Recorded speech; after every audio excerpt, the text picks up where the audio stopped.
kekayaan, angkat emas dan perak, tak sebanding denganmu, Yesus kekasihku.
Pribadi-Mu Tuhan,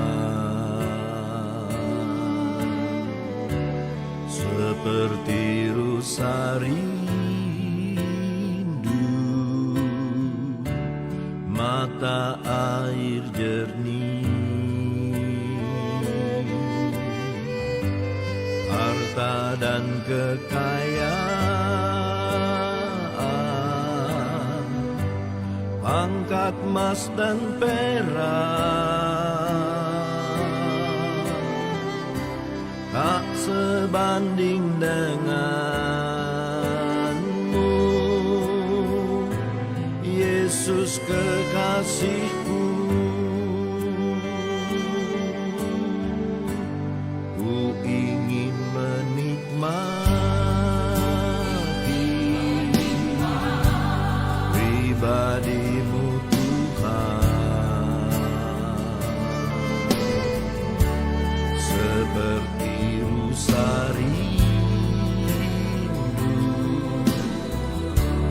mata air jernih, harta dan kekayaan, angkat emas dan perak, tak sebanding denganmu, Yesus kekasihku.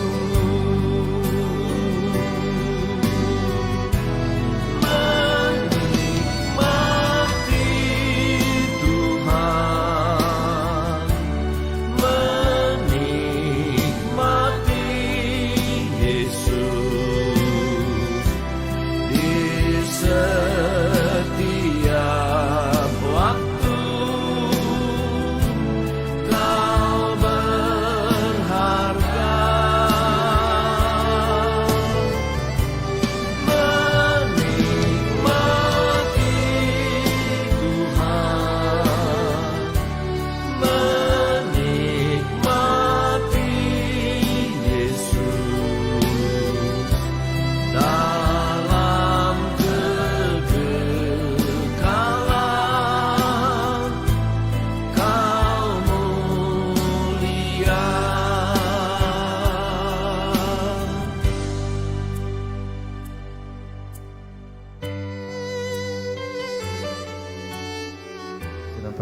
Tuhan,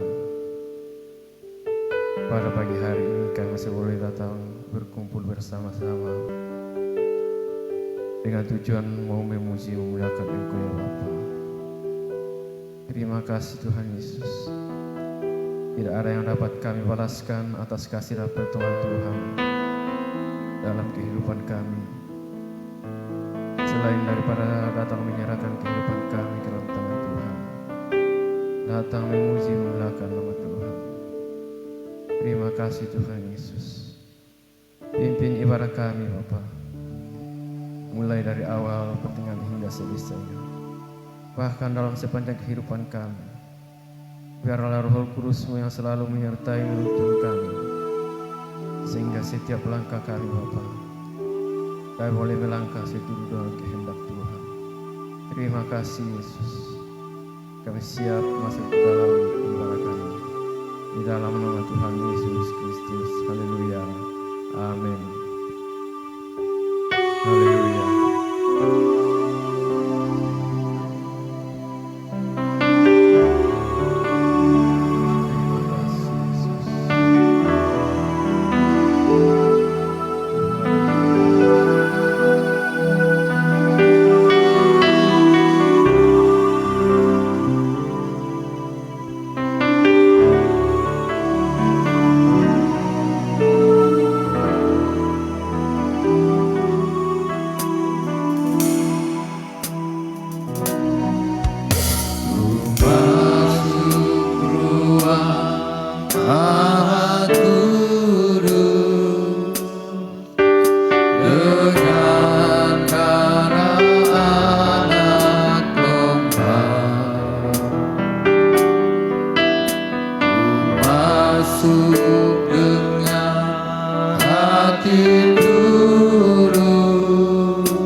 Haleluya Tuhan. Sembah Dia. Dia ada di tengah-tengah kita. Haleluya. Dan Roh Kudus bertahta di atas puji-pujian kita. Haleluya Yesus. Haleluya Roh Kudus. Terima kasih Tuhan. Haleluya. Haleluya Yesus. Haleluya. Haleluya. Sebab nama-Mu kudus, kami menyembah Engkau, kami tinggikan Engkau, kami agungkan nama-Mu. Haleluya Yesus. Dan Engkau ajaib di dalam kehidupan kami. Di pagi hari yang indah ini Tuhan, kami ada di hadapan Hadirat. Kami rindu bersekutu dengan Tuhan. Haleluya. Haleluya Yesus. Terima kasih Tuhan. Haleluya Yesus. Tuhan Yesus, kiranya Engkau hadir di tengah-tengah perhimpunan kami. Dan Roh Kudus bertahtalah di atas puji-pujian kami, sehingga hadirat Allah terjadi di tempat ini dan kami menikmatinya sebagai umat-Mu yang setia kepadamu. Terpuji nama-Mu Tuhan Yesus. Terima kasih Tuhan. Haleluya Yesus. Terima kasih Tuhan Yesus. Kami mau lebih jauh lagi memuji, memuliakan nama-Mu. Kuduskan hidup kami, seberapapun kami yang ada di dalam ruangan ini. Bahkan umat-Mu yang mengikuti ibadah ini secara live streaming. Kiranya pengurapan Roh Kudus tercurah atas kehidupan kami dan kehidupan umat-umat-Mu yang mengikuti ibadah ini secara live streaming. Haleluya. Terima kasih Tuhan, Kau baik bagi kami. Anugerah-Mu sempurna dalam hidup kami. Dan rahmat-Mu baru di dalam kehidupan kami, umat-umat-Mu. Terima kasih Tuhan Yesus. Tuhan, kami akan lebih lagi memuji, memuliakan nama-Mu. Haleluya Yesus. Terima kasih Tuhan. Haleluya. Amin.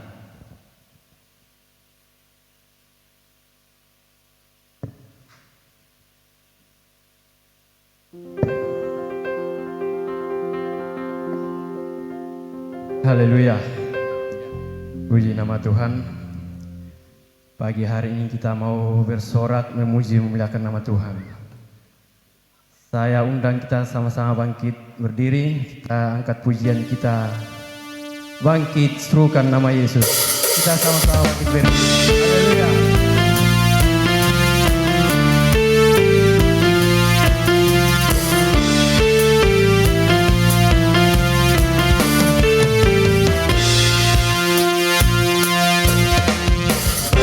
Kita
tetap berdiri ya. Kita ganti puji-pujian kita. Sebab Dia hidup. Haleluya.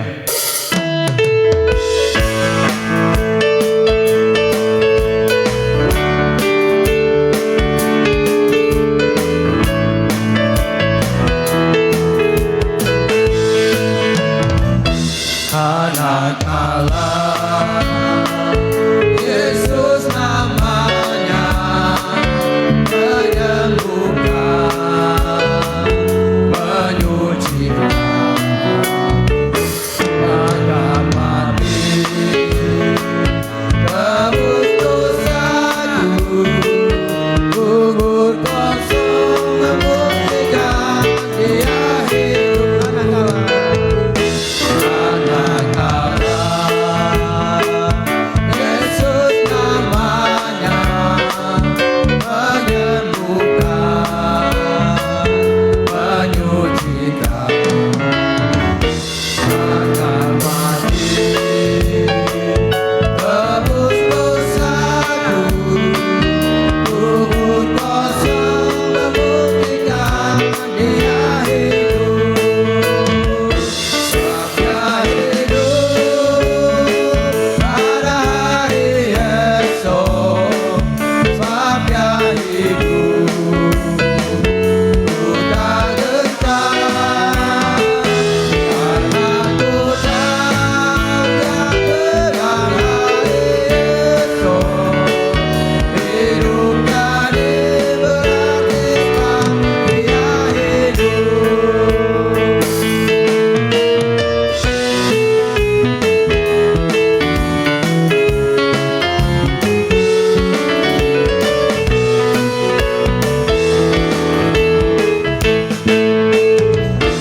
Anak Allah, Yesus namanya, menyembuhkan,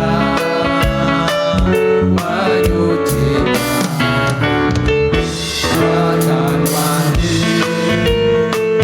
tebus dosaku, kubur kosong membuktikan Dia hidup.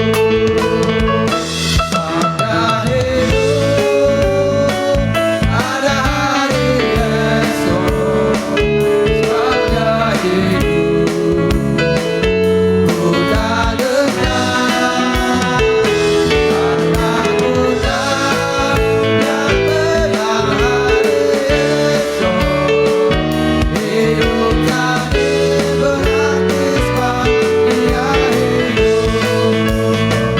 Sabda hidup pada hari esok, sabda hidup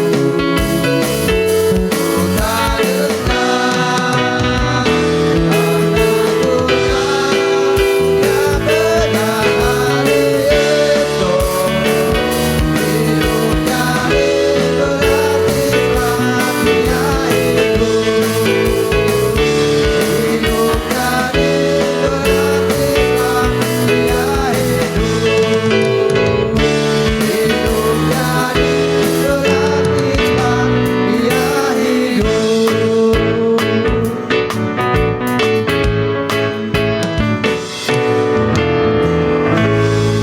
Haleluya. Silakan duduk. Kita masih mau memuji memuliakan nama Tuhan. Kita ganti puji-pujian kita oleh darah anak domba. Haleluya.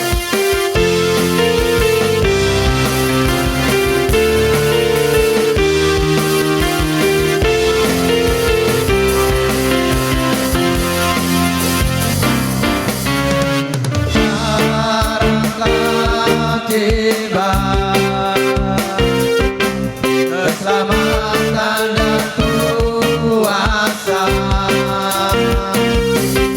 kesembuhan Allah kita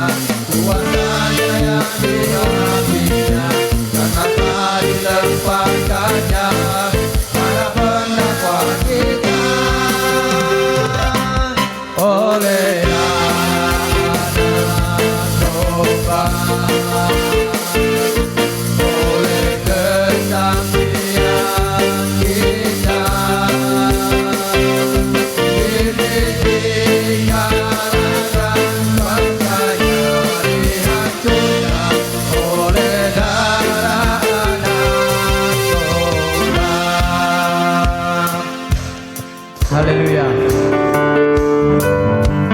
Saya mau kasih kesempatan kepada sekolah minggu untuk mempersembahkan puji-pujiannya. Kita angkat pujian dulu.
Tiba saatnya kita akan mempersiapkan hati kita untuk diisi oleh kebenaran firman Tuhan.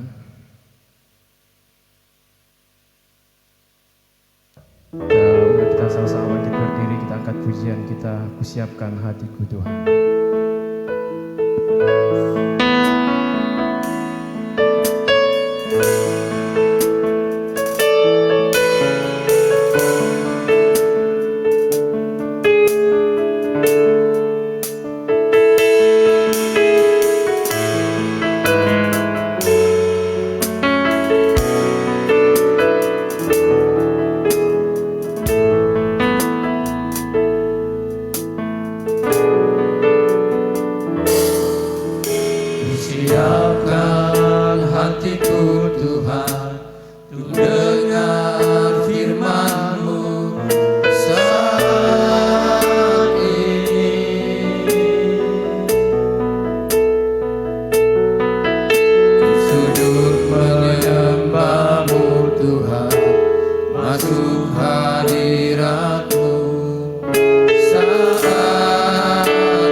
hatiku Tuhan, ku dengar firman-Mu saat ini. Ku sujud menyembah-Mu Tuhan, masuk hadirat-Mu saat ini.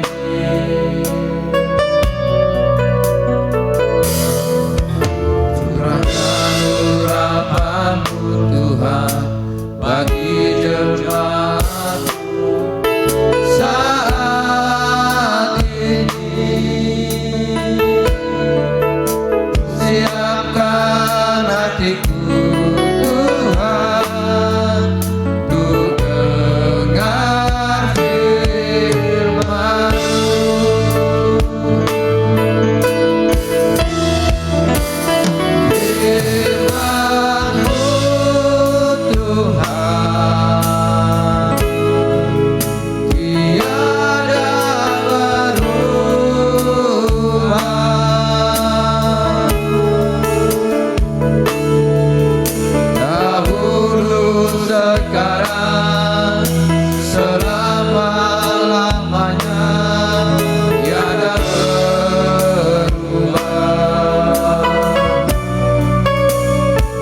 hati kami siap untuk dengarkan firman.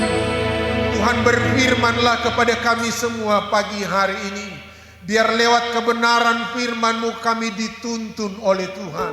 Biar kebenaran firman-Mu akan menguatkan kehidupan kami. Biar kebenaran firman-Mu akan memerdekakan kehidupan kami. Biar kebenaran firman-Mu mengarahkan langkah kaki kami ke jalan yang Tuhan kehendaki. Setiap pekerjaan kuasa kegelapan kami tolak dalam nama Yesus. Kami percaya Engkau Allah kami yang besar dan ajaib ada di tengah-tengah kami. Kami percaya urapan-Mu turun atas kami semua. Kami siapkan hati dan hidup kami dengarkan firman Tuhan. Dalam nama Tuhan Yesus Kristus. Haleluya. Amin. Puji Tuhan, silahkan duduk. Saya ucapkan selamat pagi dan salam sejahtera di dalam kasih Tuhan kita Yesus Kristus. Selamat kita bertemu dan selamat kita beribadah kepada Tuhan. Berterima kasih saya kepada Tuhan yang beri saya kekuatan, kesehatan, kesempatan bisa ada di tengah-tengah saudara pagi hari ini untuk beribadah dan memuliakan Tuhan. Terima kasih kepada Oma sebagai gembala yang ada di tempat ini yang beri saya kepercayaan untuk melayani jemaat Tuhan di GPDI Bukit Hermon Mamuju. Puji Tuhan, mari kita buka Alkitab kita temukan pembacaan kita di dalam kitab Keluaran pasal yang ke-13. Keluaran pasal yang ke-13 kita akan temukan pembacaan kita pada ayat yang ke-17 sampai pada ayat yang ke-22. Keluaran pasal yang ke-13 ayat yang ke-17 sampai ayat yang ke-22. Kalau saudara-saudara sudah menemukan bahagian-bahagian firman Allah ini, saya akan baca di Alkitab saya, saudara perhatikan di Alkitab saudara masing-masing. Mari bangkit berdiri bersama-sama.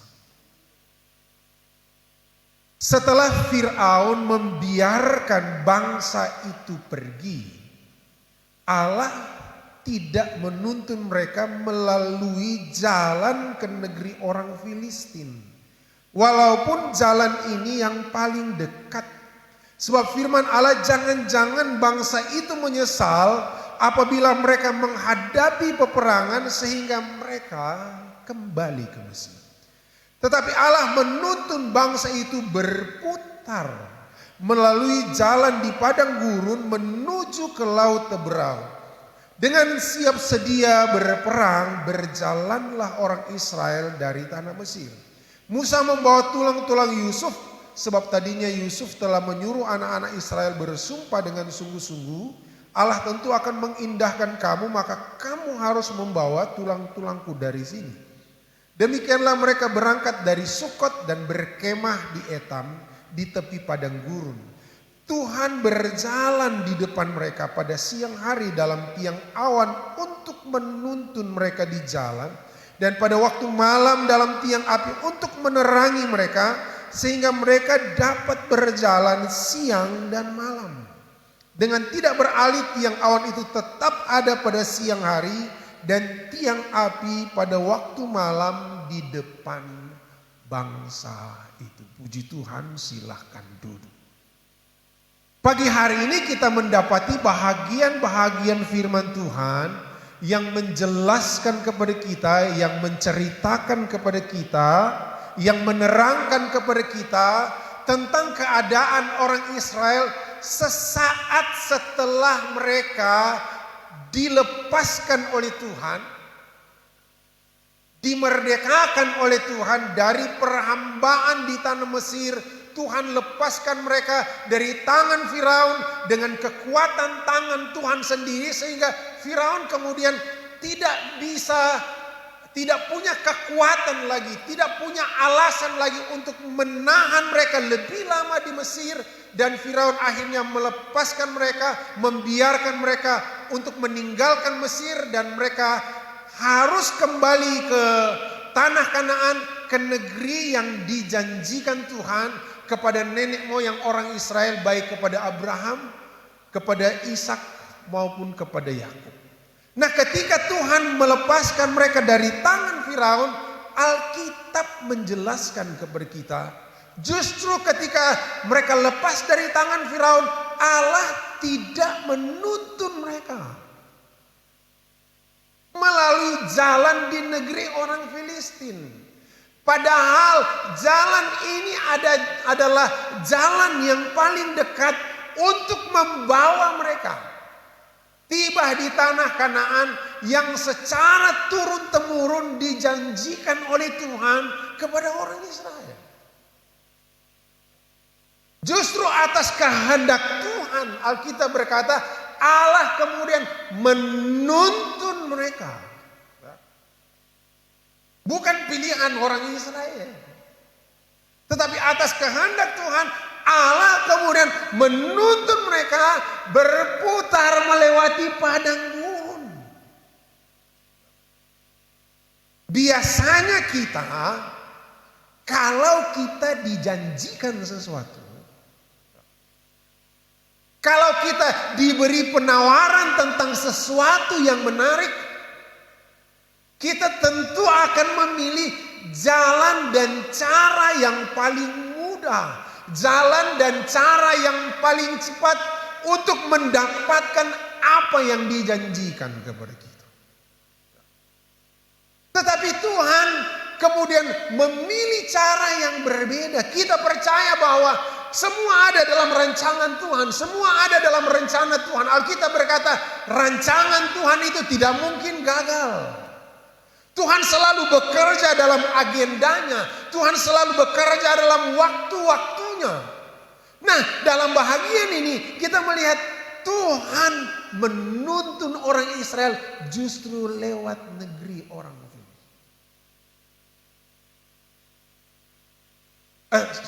justru tidak lewat negeri orang Filistin, justru lewat di padang gurun. Satu tempat yang dihindari orang. Satu tempat yang tidak diinginkan oleh orang. Kalau orang mau berjalan dari Mesir menuju ke Kanaan atau dari Kanaan menuju ke Mesir, mereka tidak lewat padang gurun. Mereka pasti lewat negeri orang Filistin. Tetapi tempat yang dihindari orang, justru Tuhan bawa orang Israel lewat di situ. Tidak banyak orang yang menginginkan lewat padang gurun, tempat yang ditakuti orang. Tetapi justru Tuhan menghendaki umat Israel lewat di sana. Ada apa dengan Tuhan sehingga Tuhan seolah-olah memperlambat waktu untuk menggenapi apa yang Ia janjikan kepada orang Israel. Mereka sudah menunggu-nunggu sekian ratus tahun. Mereka sudah menanti-nanti sekian waktu yang lama. Tetapi justru ketika mereka dilepaskan oleh Tuhan, Tuhan tidak dengan segera. Tuhan tidak tergopoh-gopoh untuk bawa mereka segera datang di negeri yang dijanjikan oleh Tuhan. Tapi Tuhan bawa mereka berputar melalui negeri orang Filistin. Yang pertama yang saudara harus tahu bahwa Tuhan ingin menunjukkan kepada orang Israel bahwa di mana saja Dia bisa buat. Di tempat yang dihindari orang, di tempat yang tidak diinginkan orang, di tempat yang tidak disukai orang, di tempat yang tidak populer, Tuhan bisa buat jalan bagi orang yang percaya kepadanya. Di padang gurun yang tidak menjanjikan sekalipun, di padang gurun yang menakutkan sekalipun, di padang gurun yang memiliki begitu banyak ancaman sekalipun, Tuhan bisa buat jalan di sana. Tidak selalu jalan yang Tuhan tunjukkan kepada kita adalah jalan yang biasa dilintasi orang. Tidak selalu jalan yang Tuhan berikan kepada kita adalah jalan yang menurut pandangan kita, menurut pertimbangan kita, menurut pemikiran kita adalah jalan yang paling cepat untuk kita. Sebab Tuhan ketika Ia menuntun umatnya, Dia bukan sekedar membawa kita, memindahkan kita dari satu tempat ke tempat yang lain, tapi selalu ada tujuan-tujuan Tuhan secara khusus untuk apa? untuk membangun kepribadian kita sebagai orang-orang yang percaya kepada Tuhan. Karena apa? Karena penggenapan itu bukan itu saja yang menjadi tujuan Tuhan. Tetapi Tuhan ingin mendapatkan satu umat yang berkenan di hatinya. Itu sebabnya Tuhan izinkan mereka lewat di padang gurun untuk menunjukkan kepada orang Israel bahwa di tempat di mana tidak ada jalan sekalipun, Tuhan bisa buat jalan bagi kita di sana. Kadangkala kita melewati keadaan-keadaan seolah-olah kita dibawa ke padang gurun. Kita harus selalu percaya di padang gurun yang tidak ada jalan sekalipun, Tuhan bisa buat jalan bagi kita di sana. Yang kedua, saudara perhatikan bahagian ini. Setelah Firaun membiarkan bangsa itu pergi, Allah tidak menuntun mereka melalui jalan ke negeri orang Filistin. Walaupun jalan ini yang paling dekat, sebab firman Allah, jangan-jangan bangsa itu menyesal apabila mereka menghadapi peperangan. Yang kedua, kenapa Tuhan memilih padang gurun untuk menjadi lintasan perjalanan orang Israel menuju ke negeri yang Tuhan janjikan kepada mereka. Karena padang gurun menjadi tempat bagi Tuhan untuk melatih umatnya menjadi orang-orang, menjadi umat-umat yang kuat menghadapi setiap peperangan di dalam kehidupan mereka. Tuhan bilang, jangan-jangan kalau mereka terlalu cepat tiba di tanah Kanaan, ketika mereka berhadapan dengan peperangan, mereka tidak siap. Padang gurun menjadi tempat Tuhan melatih umatnya menjadi pribadi-pribadi yang kuat di dalam Dia. Kita tidak akan pernah tahu seberapa kuat kita menghadapi ujian kalau kita tidak pernah menghadapi ujian. Kita tidak akan pernah tahu seberapa kuat kita menghadapi peperangan di dalam kehidupan kalau kita sendiri tidak pernah menghadapi peperangan. Peperangan menjadi ukuran. Peperangan menjadi alat ukur bagi Tuhan untuk mengetahui kecakapan dan kemampuan kita menghadapi musuh yang Tuhan izinkan ada di hadapan kita. Kita tidak akan pernah bisa tahu bahwa Daud itu punya kemampuan untuk mengalahkan Goliat sebelum Daud berhadapan dengan Goliat. Sebelumnya tidak ada cerita bahwa Daud itu bisa kalahkan raksasa. Sebelumnya tidak ada cerita di tengah keluarga Isai bahwa Daud pernah mengalahkan beruang. Sebelumnya tidak ada cerita yang berkembang di dalam keluarga Isai bahwa Daud bisa kalahkan singa. Sebelumnya belum ada. Waktu Daud berhadapan dengan Goliat, Daud kemudian berkata, aku biasa menghadapi singa. Aku biasa menghadapi beruang. Kalau itu aku bisa kalahkan, orang ini aku bisa kalahkan. Kita kemudian bisa melihat Daud sebagai profil orang yang dapat menaklukkan raksasa ketika ia berhadapan dengan Goliat. Kita tidak bisa tahu bahwa kita bisa mengalahkan keadaan yang tidak mungkin di hadapan kita kalau kita tidak pernah berhadapan dengan ketidakmungkinan. Tuhan bawa orang Israel masuk ke padang gurun untuk apa? Untuk melatih mereka. Itu sebabnya ada ayat dalam bacaan kita, dengan siap sedia berperang, berjalanlah orang Israel melintasi padang gurun.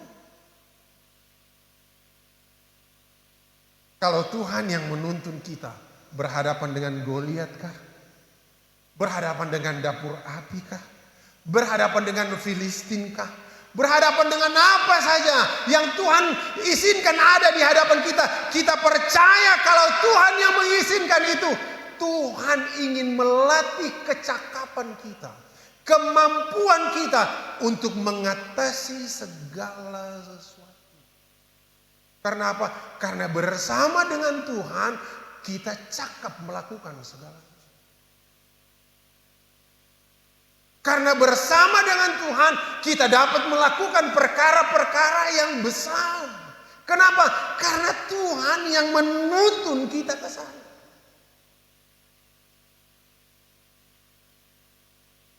Itu yang kedua.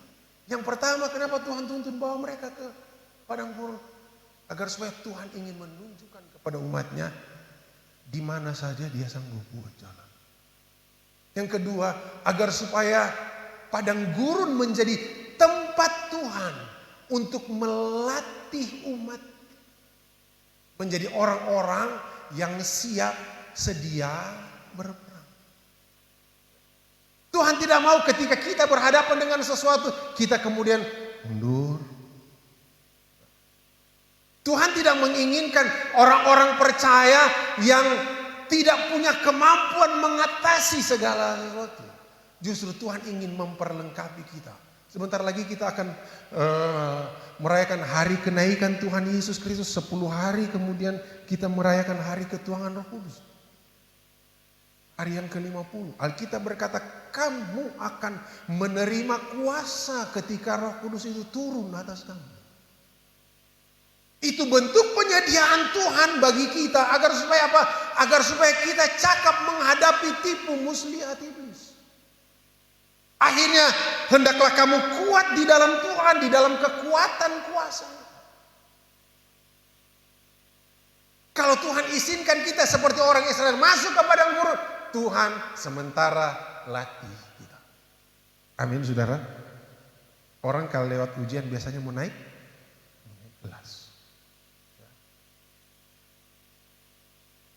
Kalau kita lewati ujian kita mulai kelas.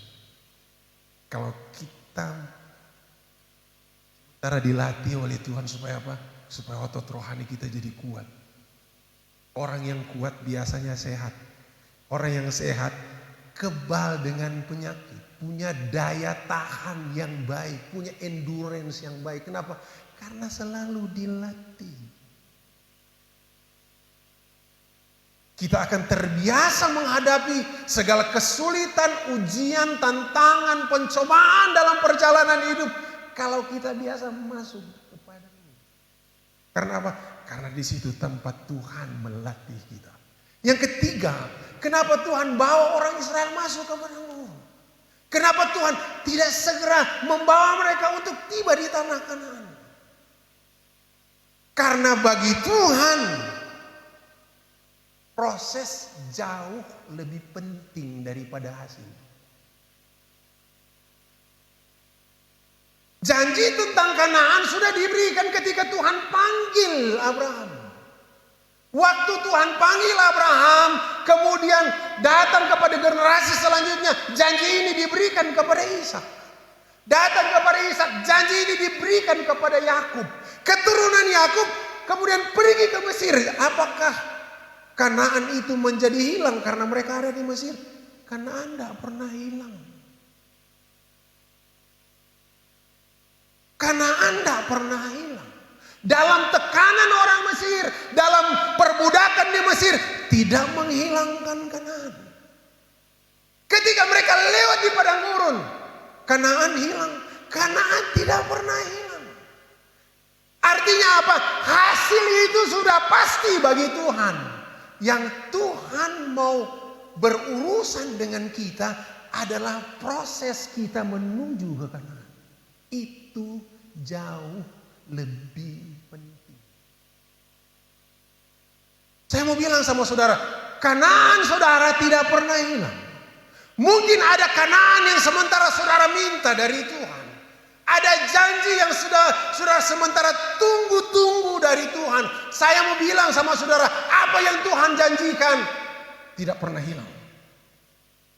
Karena ia punya kuasa yang cukup, ia punya kemampuan. kemampuan yang cukup untuk apa? Untuk menggenapi apa yang ia janjikan. Tuhan selalu berurusan dengan proses yang kita jalani untuk mendapatkan apa yang Tuhan janjikan. Beratnya pergumulan kita, beratnya keadaan di padang gurun tidak pernah menghilangkan Kanaan. Kenapa? Kanaan itu hasil.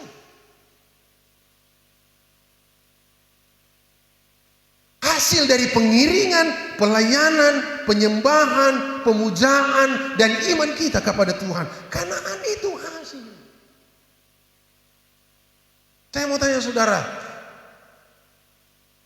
sampai orang Israel di Kanaan? Sampai.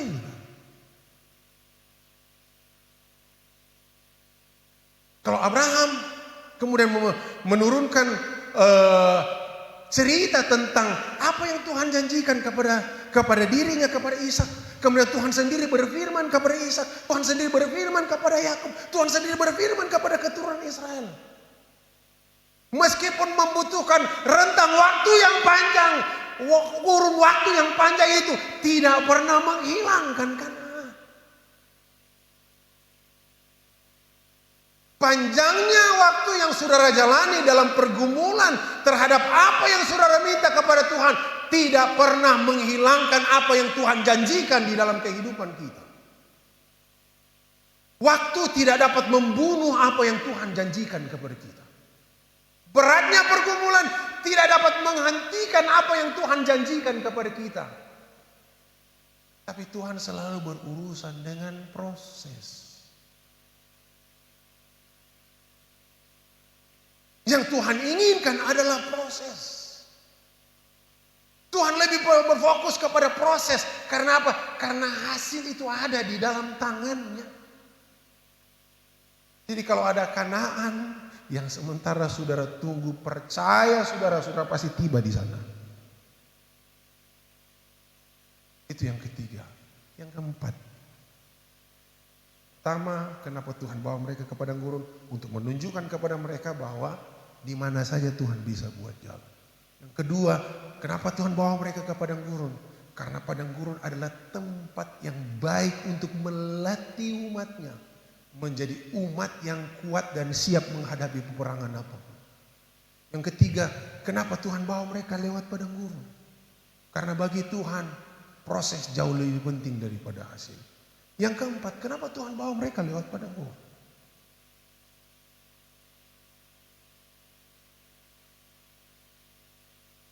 Karena Tuhan ingin mengajar orang Israel untuk tidak punya karakter sebagai orang yang suka ambil jalan pintas.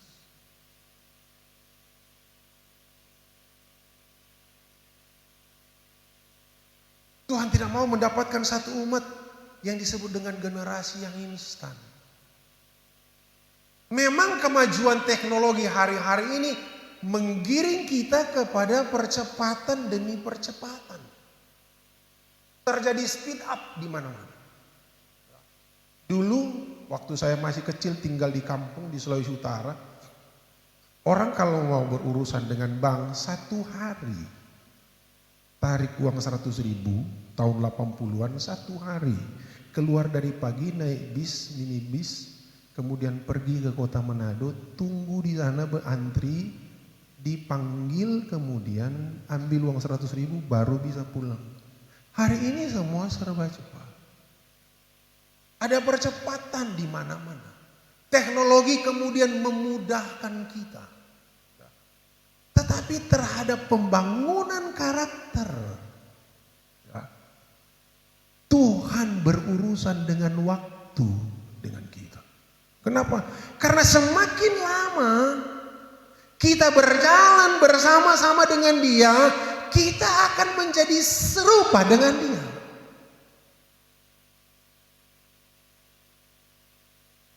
Tuhan mau berjalan terus bersama-sama dengan kita. Tuhan tidak ingin kita menjadi orang-orang apa-apa ambil jalan pintas, apa-apa ambil jalan pintas. Ada jemaat yang pernah kami layani, pada suatu saat dia datang sama saya. Dia bilang, "Pak, anak saya mau masuk sekolah ini. Oh ya? Terus?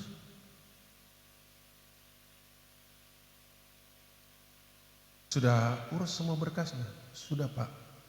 Tapi rencana mau lewat jendela. Memangnya enggak ada pintu? Apa kurang besar itu pintu? Nah, kenapa mau lewat jendela? Yesus bilang, akulah lewat dia saja. Mau berproses seperti apa? Ada pintunya. Ya? Nggak usah ambil jalan pintas. Tidak selamanya lewat negeri orang Filistin yang cepat itu menguntungkan bagi kita. Dalam urusan keimanan kita kepada Tuhan, tidak selamanya yang tercepat itu yang terbaik. Kadang Tuhan bawa kita harus memutar lewat padang gurun untuk apa? Untuk kebaikan kita. Yang keempat dan kelima dan yang terakhir. Yang pertama, kenapa Tuhan bawa kita lewat padang gurun?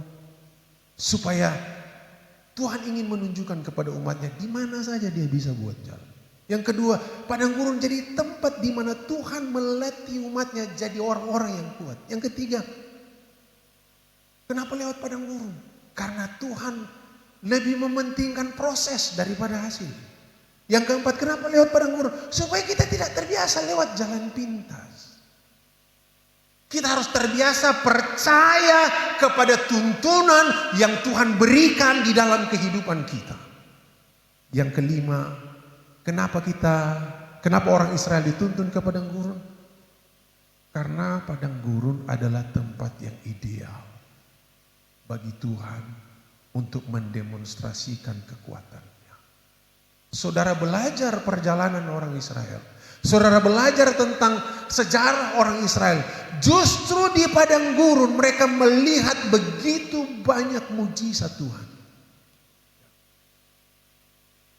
Hampir tidak ada tempat yang lain yang ditampilkan oleh Alkitab di mana Tuhan melakukan mujizat demi mujizat kepada umatnya. Di padang gurun mereka bisa lihat batu yang keras bisa mengeluarkan air. Di padang gurun mereka bisa melihat bagaimana Tuhan mengubah air yang pahit di Mara menjadi air yang manis dan siap untuk diminum.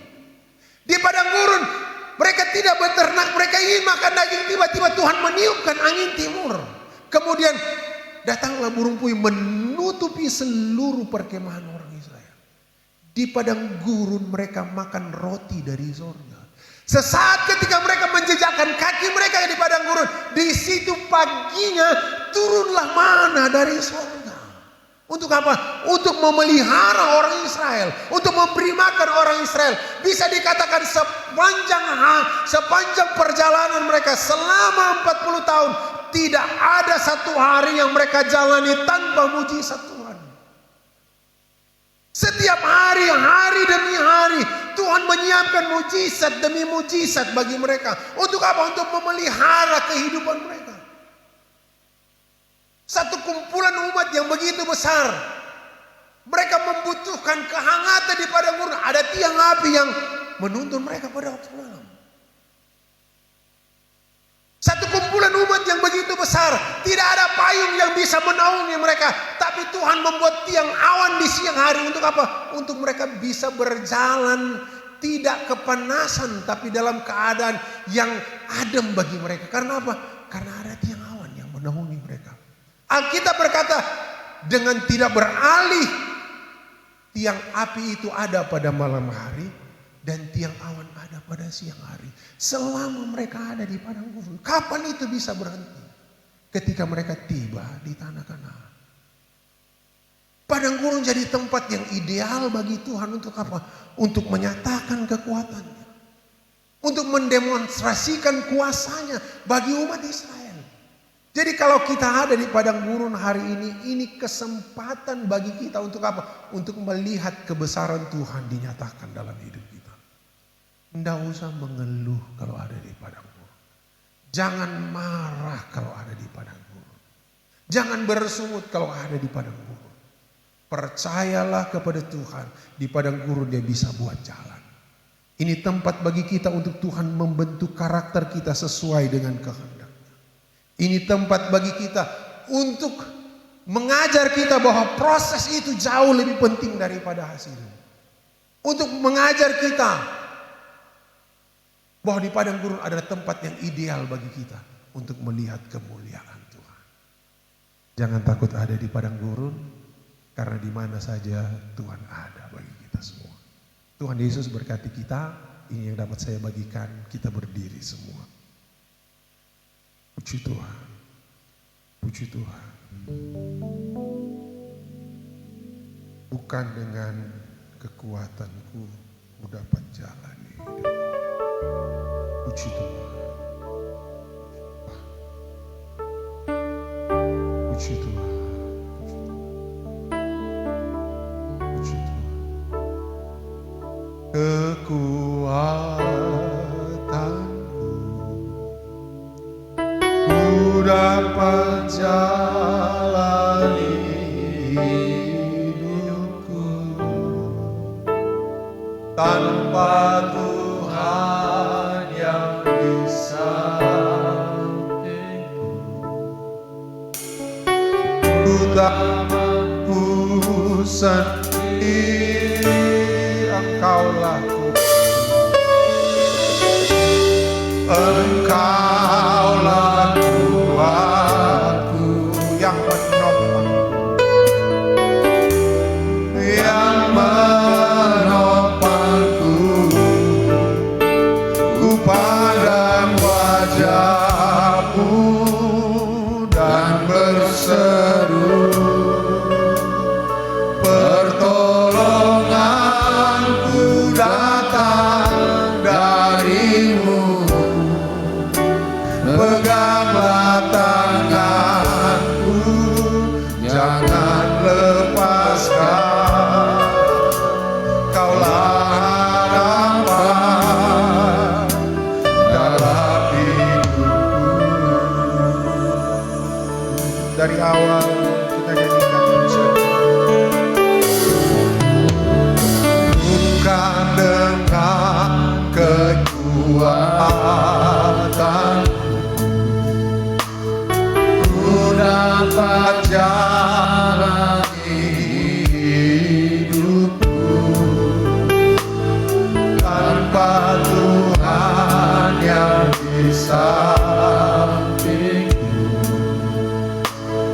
Ku tak mampu sendiri, Engkaulah kuatku,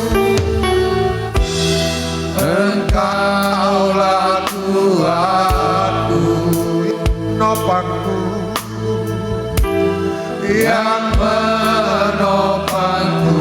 Ku pandang wajah-Mu, wajah-Mu dan berseru, pertolonganku, pertolonganku datang dari-Mu. Peganglah tanganku, jangan lepaskan.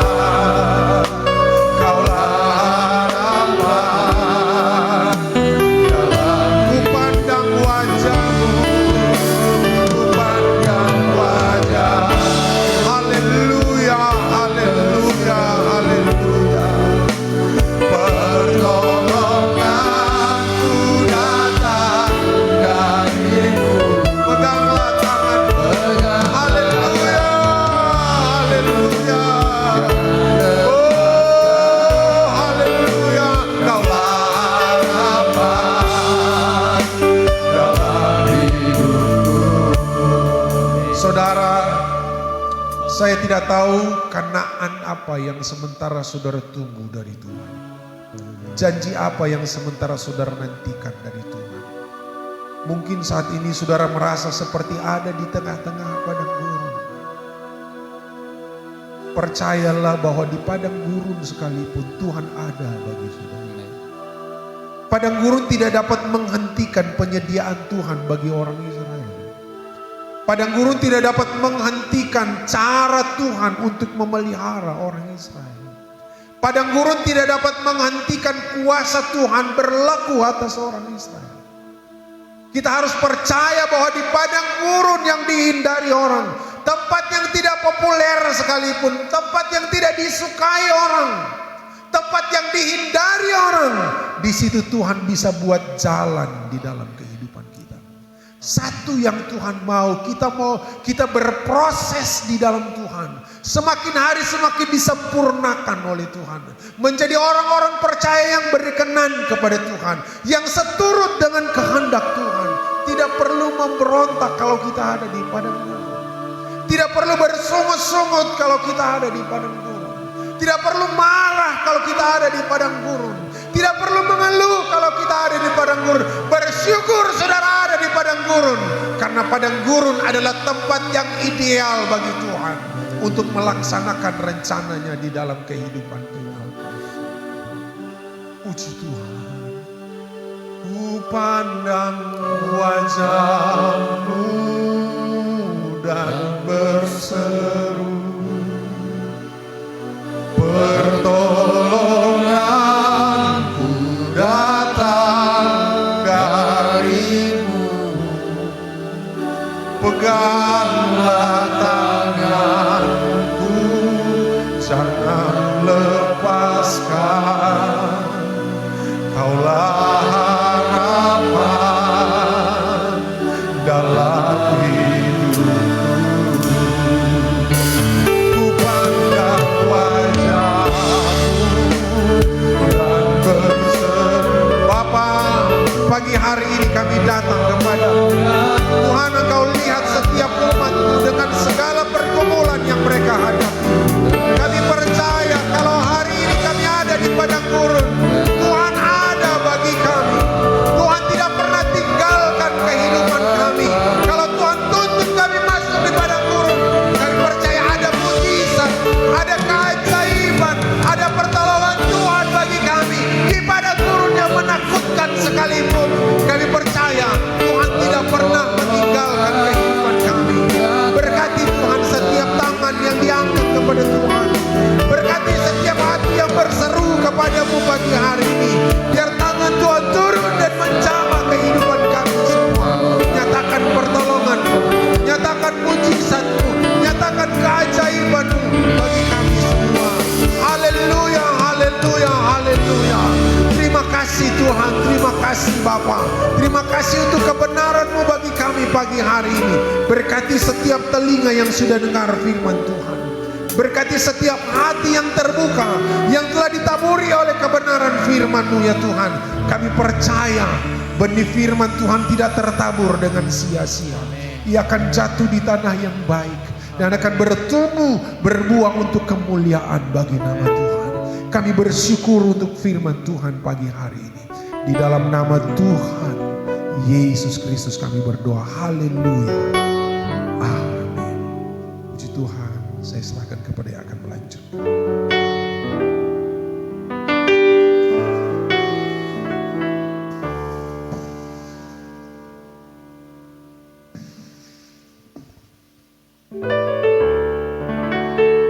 Puji Tuhan. Tiba saatnya kita akan membawa persembahan kita. Yang bertugas kami persilakan. Kita angkat pujian kita. Bernyanyilah.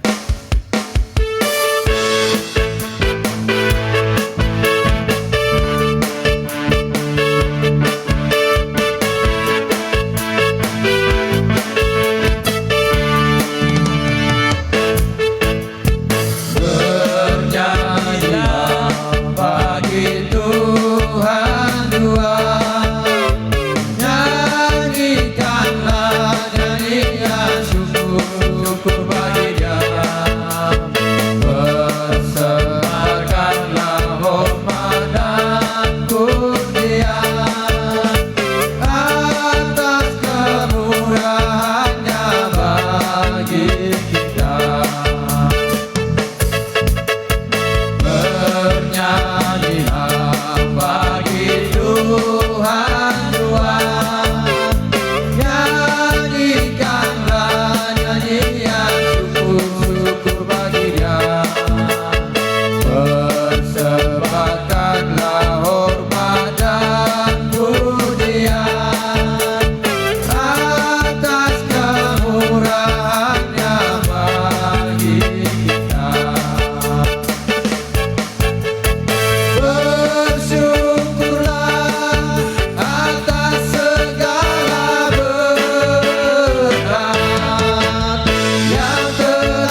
Silakan duduk. Puji nama Tuhan, tiba saatnya kita akan mendengarkan pengumuman untuk jadwal kita sepekan.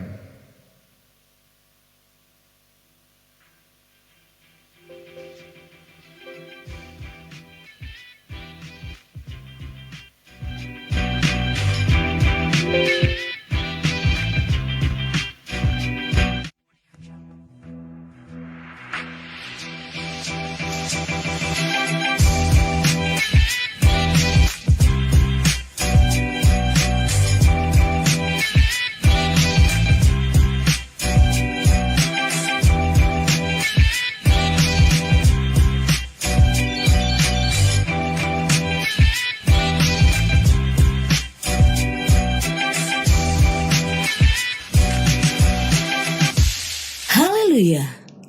Salam sejahtera untuk kita semua.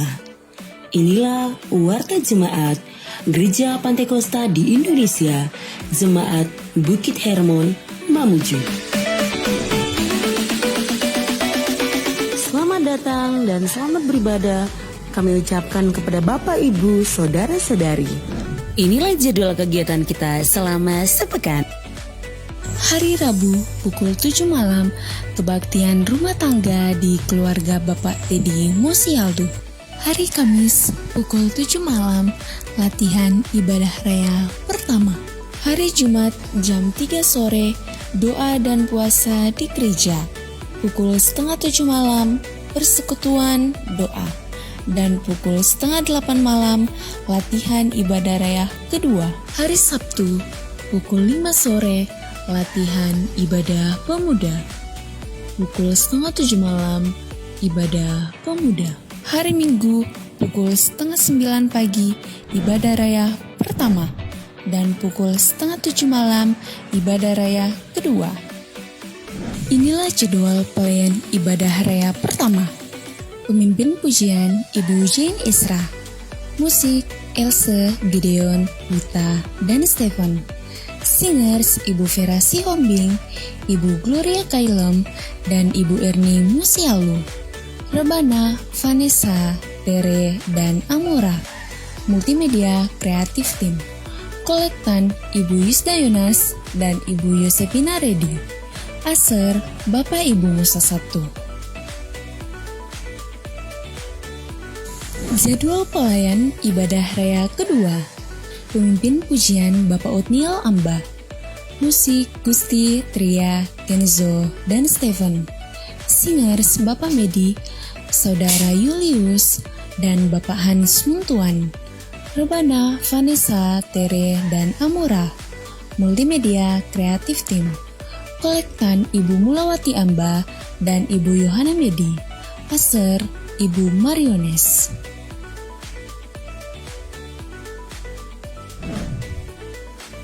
Selamat ulang tahun kami ucapkan kepada Bapak, Ibu, Saudara-saudari yang berulang tahun di sepanjang minggu ini. Kiranya diberikannya kepadamu apa yang kau kehendaki dan dibuatnya berhasil apa yang kau rancangkan. Tuhan Yesus memberkati.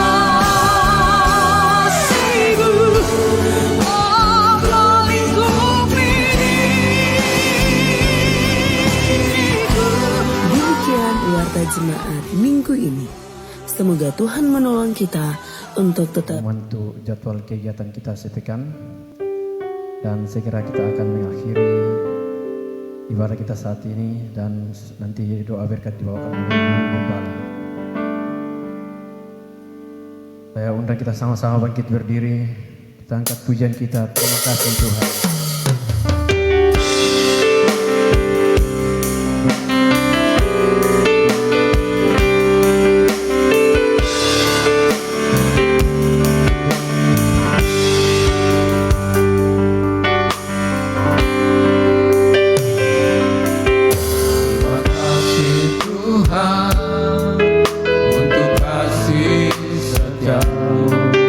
Yang ku alami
surga.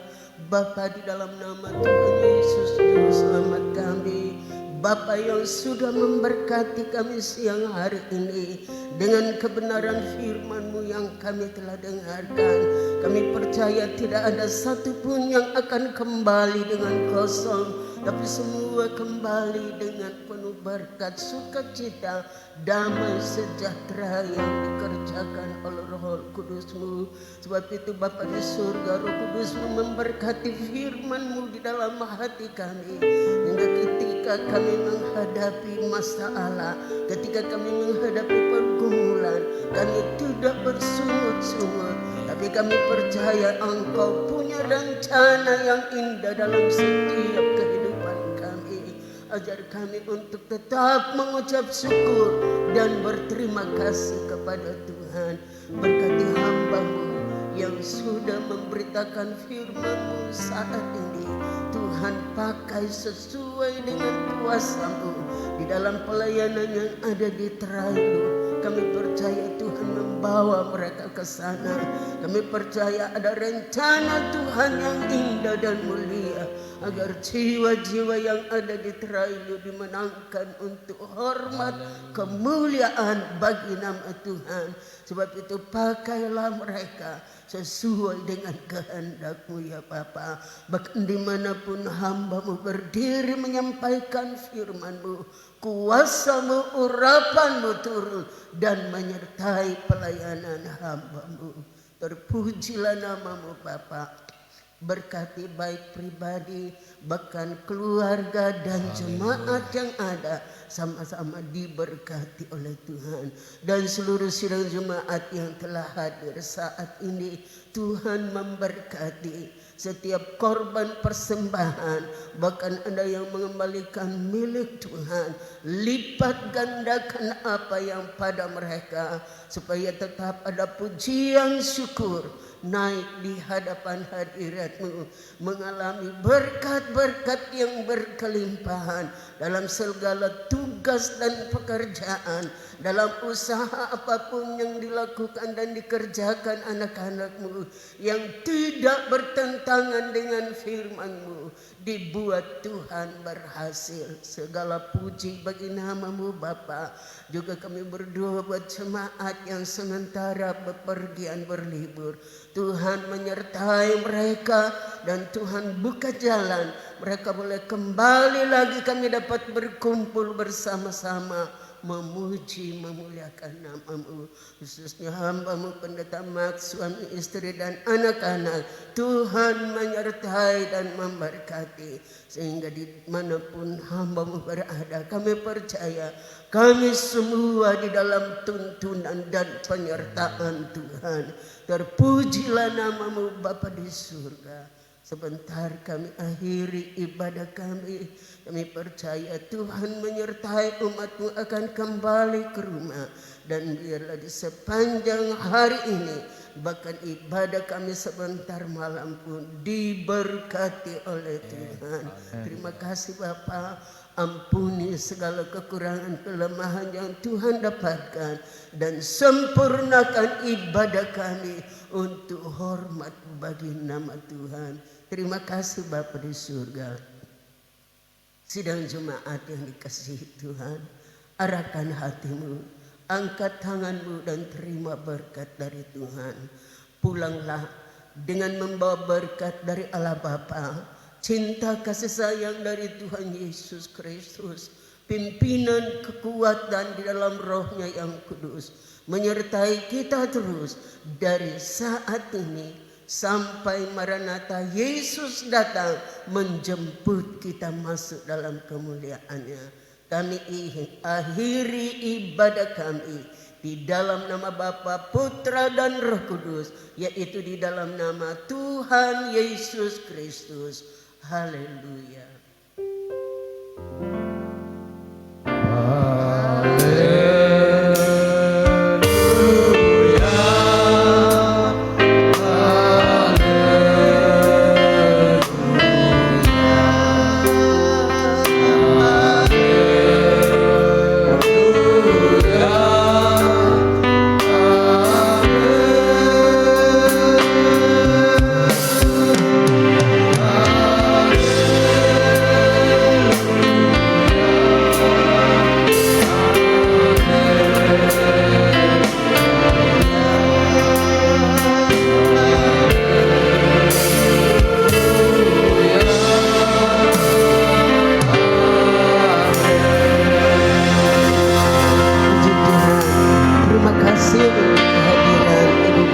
saudara semua, bahkan hamba Tuhan yang sudah melayani kami Tuhan. Atas nama gembala dan jemaat kami ucapkan terima kasih. Tuhan memberkati. Selamat